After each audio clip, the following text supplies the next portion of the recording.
Muy buenos días, hermanos.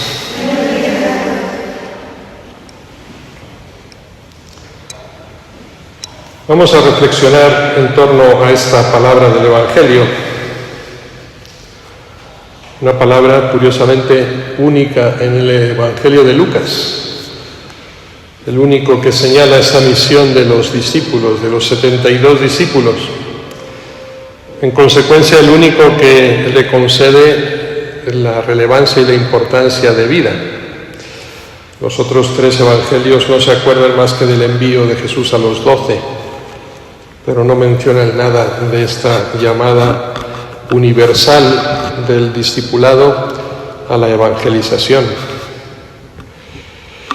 Y yo creo que desde ahí presentimos que Lucas obviamente nos quiere presentar la evangelización como una obra a la que debemos contribuir cualquiera que nos sintamos discípulos de Jesús.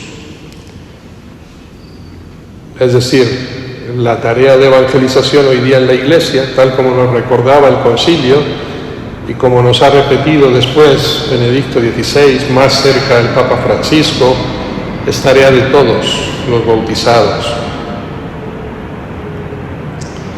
Miren, en este texto la acción misionera se ha ido describiendo a través de una serie de verbos, pero es interesante leer este texto prestando atención a esa rápida sucesión de formas verbales, porque pareciera que refleja una actitud, una disposición que tiene que estar presente en el discípulo, en el creyente, y una actitud yo calificaría de febril, es decir, inmediata y apasionada.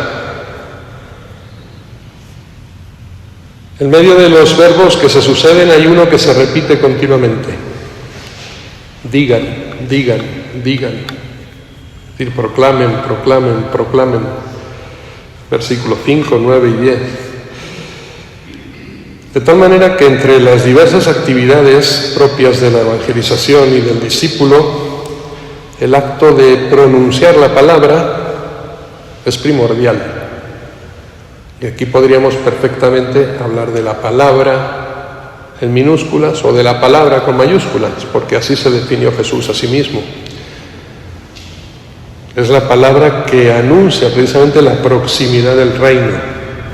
O es la palabra con mayúscula que se ha encarnado, es decir, que ya ha hecho presente el reino entre nosotros, pero que nosotros al mismo tiempo estamos llamados a proclamar al mundo entero. Centrémonos, por tanto, en este primer elemento, la palabra, como instrumento o fin mismo de la evangelización. El fruto más preciado del hombre libre es la palabra. Por la palabra el hombre se libera de ese ensimismamiento egoísta de su individualidad y al mismo tiempo, a través de la palabra, redime a su interlocutor de su insignificancia, de su anonimato, de su masificación o objetivación, construyéndose ambos, el que habla y el que escucha, en responsabilidad mutua, escuchar y responder. Me refiero, obviamente, a esa palabra verdaderamente humana y humanizante, es decir, la palabra que se pronuncia y va al encuentro del otro y que luego se hace silencio y acogida para al mismo tiempo poder recibir al que nos viene al mismo tiempo con su palabra. Es una palabra, por tanto, que es comunicación. Y no es una comunicación abstracta, sino que es comunicación de uno mismo a los demás. De tal manera que en ella cada uno de los interlocutores hace partícipe al otro de su intimidad. Y lo que le es más auténticamente propio e inalcanzable y que solo puede compartirse en esa gratuidad del amor. De tal manera que podríamos afirmar, sin miedo a equivocarnos, que hablar es amarse. Los que no se aman tampoco se dirigen la palabra. en ningún momento. Hay, sin embargo, otra palabra que, a pesar de tener su origen en el hombre, se pronuncia inhumanamente y suena a engaño, a trampa, a agresión. Una palabra que es mentira, porque no es un don de uno mismo, sino que es un reclamo para sí mismo. No es amor, sino amenaza. Y esa palabra no busca al hombre, ni su dignificación, sino que lo embiste. No se pronuncia para ser escuchada, sino para ser ejecutada. Lo vemos hoy en la sociedad a través del consumo, con la publicidad, o para encadenar la libertad a través de la propaganda. Y es triste reconocerlo, pero hay que hacerlo. La ciencia y la técnica, por mucho que han progresado en nuestro mundo contemporáneo, no gozan de libertad. La libertad es una característica propia del hombre, no es objetivable. Y no gozan de la libertad para posibilitar, por tanto, una comunicación humana. Al menos no lo hacen, de hecho. Si nos fijamos en los más media, el cine, la radio, la televisión, la prensa, las redes sociales, el mundo digital hoy día, vamos a poner una excepción en el teléfono porque lo usamos para comunicarnos a distancia, pero todos esos más media deshumanizan la palabra. No esperan respuesta, sino que esperan simplemente una reacción. Y en ese sentido son armas arrojadizas que nos sorprenden inermes, son cadenas que nos inmovilizan incautos. Es decir, no nacen de la libertad, sino de la dictadura. No liberan al hombre, sino que lo someten. Son palabras huecas que, por mucho que digan, siempre dicen lo mismo. Sumisión, manipulación, opresión. Son palabras deterioradas, pues el mensaje se convierte en un medio y no en un fin. Y el medio no es otro sino el interés, el poder o la violencia. Tan es esto así que incluso muchas veces la palabra de Dios que proclamamos, el mensaje evangélico que anunciamos, por desgracia muchas veces cuenta menos que el mismo mensajero, porque a veces nos predicamos a nosotros mismos. La Iglesia, el Papa, el Obispo, el sacerdote. Es como si nos pareciera interesar más quién lo dice que lo que se dice, cuando no somos más que meros instrumentos en manos de Cristo. Por tanto, el proceso de evangelización, de anuncio, de discipulado, no es sino una llamada a la libertad, pero no la libertad propia, sino la libertad del mundo. En los textos de la palabra de hoy nos hablaban de esa esclavitud del pecado. Iniciábamos así con la oración colecta de la misa, ¿no? Esa súplica y ese gozo y esa alegría de habernos sido liberados de la esclavitud del pecado. Decía el gran Rousseau, grande por lo importante de su pensamiento, aunque no por lo acertado muchas veces de su pensamiento, pero decía que el hombre ha nacido libre y por doquiera se encuentra sujeto por cadenas. Y es verdad, nosotros mismos nos esclavizamos. Miren, una de las ilusiones más hondas de todos los hombres y de todos los pueblos es la libertad. Los seres humanos no podemos vivir sin suspirar por ella, una libertad que nunca llegamos, eso sí, a alcanzar en el grado en que quisiéramos.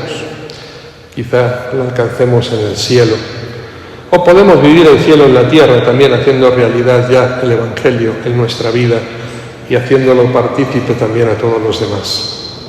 Pero lo que es cierto es que en el mundo en el que vivimos, lo vemos permanentemente, las huelgas, las manifestaciones, por no hablar de las grandes revoluciones, el despertar de los pueblos a nivel social o a nivel personal, las crisis que vivimos en nuestra adolescencia y en nuestra juventud, siempre nacen bajo el signo de la libertad. Eso sí, una libertad muchas veces mal entendida. El mundo moderno, sensibilizado como nunca ante este valor, experimenta también la sensación, o habría que decir la realidad, de vivir bajo yugos poderosos, la opresión de los grupos de poder, la represión social, el imperialismo económico, la propaganda manejada con todas las técnicas posibles de persuasión, llega hasta hacernos perder la esperanza de llegar a una libertad verdadera.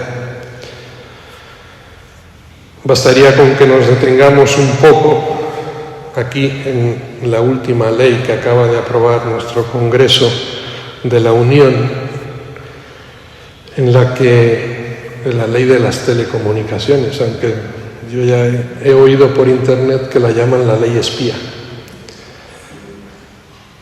Presuntamente para la prevención del delito, pero directamente para la privación de libertades. Miren, decía también Rousseau, a quien ya he citado anteriormente, pueblos libres, recuerden esta máxima: podemos adquirir la libertad, pero nunca se recupera una vez perdida. El Evangelio no es ajeno a este deseo y a esta aspiración de libertad. El reino de Dios que se anuncia, que estamos llamados a anunciar, es la libertad y es la liberación para todo el hombre y para todos los hombres. Nos recuerda San Pablo en la carta a los Gálatas en el capítulo 5, para vivir en libertad Cristo nos ha liberado. Y el mismo Cristo recuerda a sus apóstoles: la verdad les hará libres. También podríamos citar aquí, ¿por qué no?, esa ley contra el disenso. Se está elaborando ahorita una ley en España que pretende acallar la voz disonante de los pseudomedios, dice el gobierno, pero en el fondo es la voz que ataca, critica, ¿no?, o sojuzga o contradice la voz del mismo gobierno y que no se quiere oír. Bajo la simulación de falsos bulos se pretende acallar la libertad de expresión. O en México, creo que no es una ley todavía aprobada, pero sino un proyecto de ley en la que se penalizaría cualquier expresión que hiera los sentimientos ajenos. Imagínense a dónde podríamos llegar. Hay un texto apócrifo que está atribuido a Voltaire, aunque no está constatado que sea suya, la expresión que dice: yo no estoy de acuerdo con lo que usted dice, pero defenderé con mi vida su derecho a decirlo.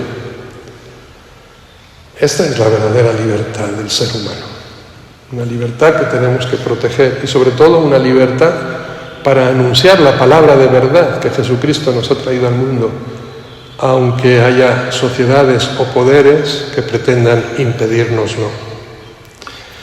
Esto quiere decir que la libertad está en el horizonte siempre del hombre como un bien asequible y alcanzable para todos.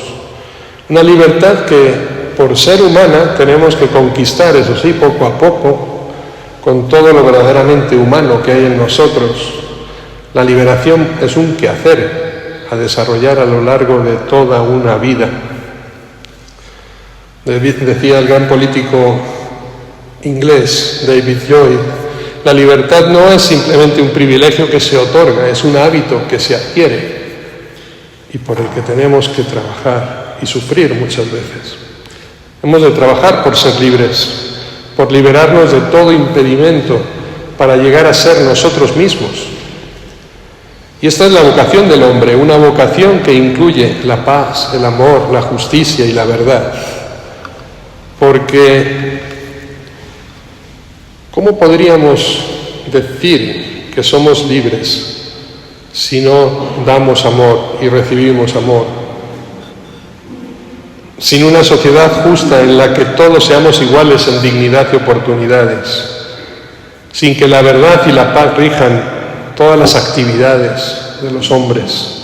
¿Cómo ser libres sin que lo sean también todos los demás seres humanos? Esta es la llamada que nos hace Jesús. Al enviar a sus discípulos a anunciar el reino del Padre, es un reino que incluye la libertad en todos los planos de la existencia del hombre en el mundo. Esta es la verdad. Pero yo aquí quiero señalar que padecemos un problema generacional. Fíjense que nuestros jóvenes de hoy, por no decir obviamente los niños, les salieron los dientes con la mano en un smartphone. Aprendieron a distinguir los colores a través de los anuncios, de los escaparates, del consumo, del marketing, del bienestar. Han sido educados en el derecho a exigir, tanto a la familia como a la sociedad, sin dar nunca nada a cambio. Recuerden lo que llamamos el domingo, la propina de un día, hoy se llama paga. Esto es, no por favor y gracias, sino por deber. Oyeron hablar mucho más de derechos que de deberes, de recibir que de dar, y se han acostumbrado a ver en el otro más bien a un contrincante competitivo y a lo más un colega, pero nunca un hermano. Es decir, hemos fabricado una generación blanda, vulnerable. Son hijos, en fin, de una cultura y un ambiente que ha entronizado como único mandamiento la ley del mínimo esfuerzo y del máximo placer. Pero lo que es una realidad es que para ser discípulo hoy se necesita mucho más coraje que nunca. Mente de Quijote y corazón de aventurero, podríamos decir. La invitación es nadar contra corriente, la que nos hace Jesús, como ovejas en medio de lobos. Se prohíbe inhibirse en el compromiso y es necesario convertirse en interpelación y fermento, en denuncia y en motor de una comunidad, siendo, eso sí, signos de contradicción.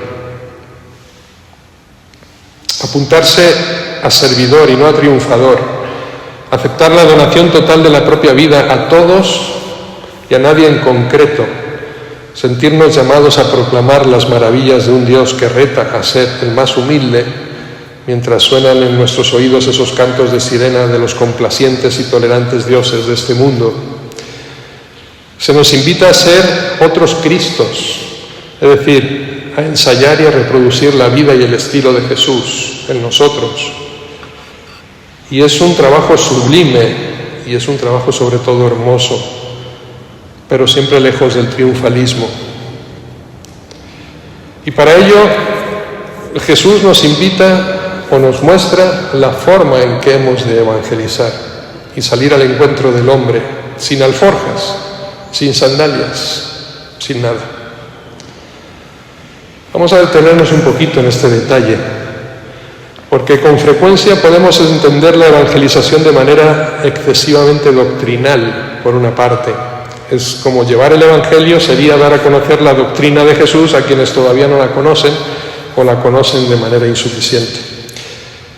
Pero dense cuenta que si entendemos las cosas así, las consecuencias también se tornan evidentes. Necesitaríamos, por una parte, antes de nada, medios de poder con los que poder asegurar precisamente la propaganda de nuestro mensaje frente a otras ideologías, modas y corrientes de opinión en el mundo. Además, serían necesarios cristianos bien formados doctrinalmente, que conocieran bien la doctrina para ser capaces de transmitirla de manera más persuasiva y convincente. Necesitaríamos estructuras, técnicas, pedagogías adecuadas para propagar el mensaje cristiano. Y por último, aunque no menos importante, el número de los evangelizadores, que con los mejores medios llegaran a convencer al mayor número de personas. Todo esto, aunque tiene un principio razonable y encierra sin duda grandes valores, pero cuando se ahonda un poco en la actuación de Jesús y en su llamada, en su acción evangelizadora, las cosas son bastante distintas. El Evangelio no es solo ni sobre todo una doctrina. El Evangelio es la persona misma de Jesús, la experiencia humanizadora y salvadora y liberadora que comenzó Jesús en el mundo y que nosotros estamos llamados a continuar. Y por eso evangelizar no es solo propagar una doctrina, sino hacer presente en el corazón mismo de la sociedad, del hombre, la fuerza salvadora de ese acontecimiento y de esa persona que es Jesús. Y esto no se hace de cualquier manera. Para hacer presente esa experiencia liberadora, los medios más adecuados no son el poder y el dominio, sino los medios pobres de los que se sirvió Jesús mismo. Solidaridad con los más abandonados, excluidos, acogida a cada persona, perdón, fraternidad, oferta de sentido de vida. Miren, antes hablábamos de quijotismo, aventura. El mismo Cervantes nos hablaba también de ese don de la libertad, de esa predicación que tenemos que hacer. La libertad, querido Sancho, dice, es uno de los más preciosos dones que a los hombres dieron los cielos. Con ella no pueden igualarse los tesoros que encierran la tierra y el mar. Por la libertad, así como por la honra, se puede y debe aventurar la vida. Sin nada, simplemente con los dones que Dios nos regala. Entonces lo importante, nos damos cuenta, es el testimonio. Contar con testigos en cuya vida se pueda percibir esa fuerza humanizadora que encierra la persona de Jesús cuando es aceptada. Y con ello no se rechaza la importancia de la formación doctrinal, pero simplemente como un complemento al servicio de la vida. El testimonio tiene primacía absoluta. Las estructuras, instituciones, técnicas son importantes en la medida solamente en que son necesarias para sostener esa vida y ese testimonio de los creyentes. Por eso lo más importante no es tampoco el número, sino la calidad de los testigos, de la vida de los discípulos, que pueda realmente irradiar esa fuerza del Evangelio. Recuerden la frase de San Francisco de Asís a sus hermanos, destinados a la misión: vayan, evangelizan y si es necesario hablen, porque lo que contagia es la forma de vida en sí misma. Quizá debamos escuchar con más atención las palabras de Jesús a estos enviados suyos: no lleven talega, ni alforja, ni sandalias, solamente mi palabra. El Papa Francisco nos recordaba también en Evangelii Gaudium número 27, en la exhortación apostólica, que decía: una impostergable renovación eclesial, es decir, una renovación pastoral en la Iglesia que nos pedía. Sueño con una opción misionera capaz de transformarlo todo, para que las costumbres, estilos, horarios, lenguaje y toda estructura eclesial se convierta en un cauce adecuado para la evangelización del mundo actual, más que para la autopreservación. Un cambio total, donde vemos que toda la estructura que hemos diseñado en la Iglesia no es el fin, es un instrumento simplemente puesto en nuestras manos para evangelizar. Y por último, cuidado con contemporizar. ¿Qué significa esta palabra contemporizar? Si ustedes cogen el diccionario de la Real Academia de la Lengua Española, dice acomodarse uno al gusto ajeno por algún respeto o algún fin particular.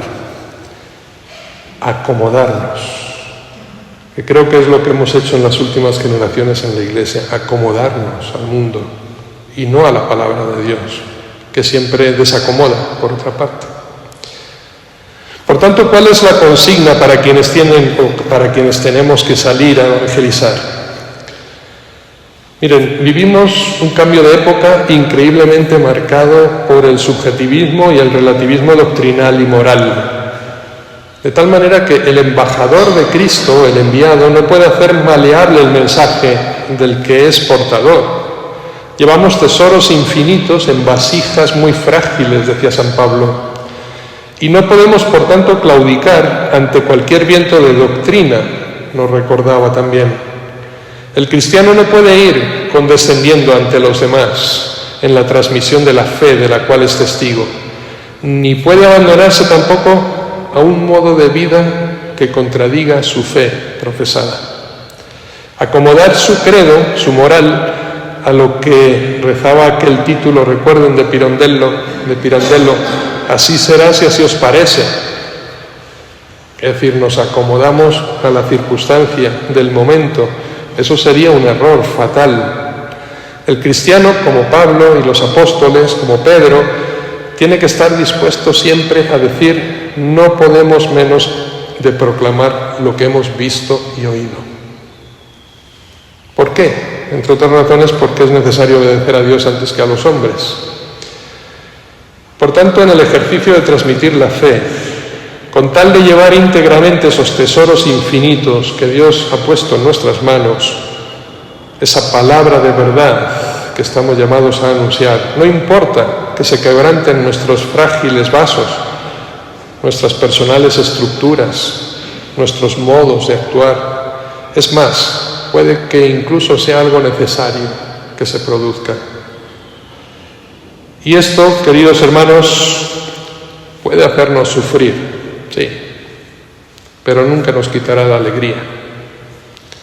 Somos animales de costumbres, nos aferramos muchas veces a nuestras viejas metodologías, pensamos que cualquier tiempo pasado fue mejor, y esa tentación es muy peligrosa para los que hoy estamos llamados a anunciar el Evangelio, ya que los modos de actuar, como las modas, envejecen y cambian.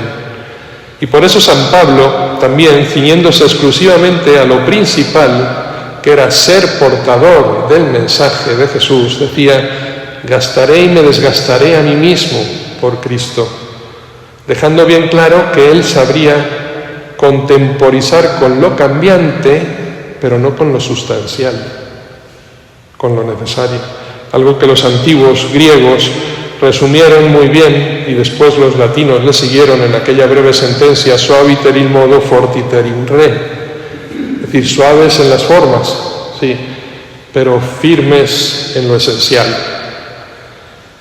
Una pedagogía que tendríamos que aprender muy bien todos, y tendrán que aprenderla también todos esos padres de familia en esa tarea de cada día que hoy se llama la educación integral de los hijos. Tendremos que practicarla cada uno en nuestro caminar cristiano para no ser esas cañas agitadas por el viento, ¿no?, que se anunciaban con San Juan Bautista. Queridos hermanos y hermanas, hagamos eco de la palabra de Jesús. Seamos nosotros el eco de esa palabra. Salgamos a proclamarla sin ningún complejo, con entusiasmo, con alegría. Seamos verdaderos testigos de lo que aquí y ahora estamos viendo y oyendo. Rompamos esos yugos opresores que pretenden someternos. Hagamos soñar al mundo con la libertad y la verdad que Cristo nos ha traído.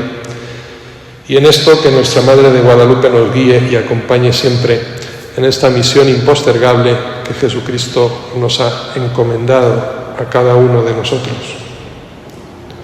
Recuerden, como decía Santa Teresa de Calcuta, nuestra labor es solamente una gota de agua en medio de un océano, prácticamente insignificante. Pero si esa gota no estuviera presente, al océano le faltaría algo. Por tanto, cada uno cumplamos con esta misión que Dios nos encomienda en el rol de vida y en la vocación particular a la que a cada uno nos ha llamado. Que así sea.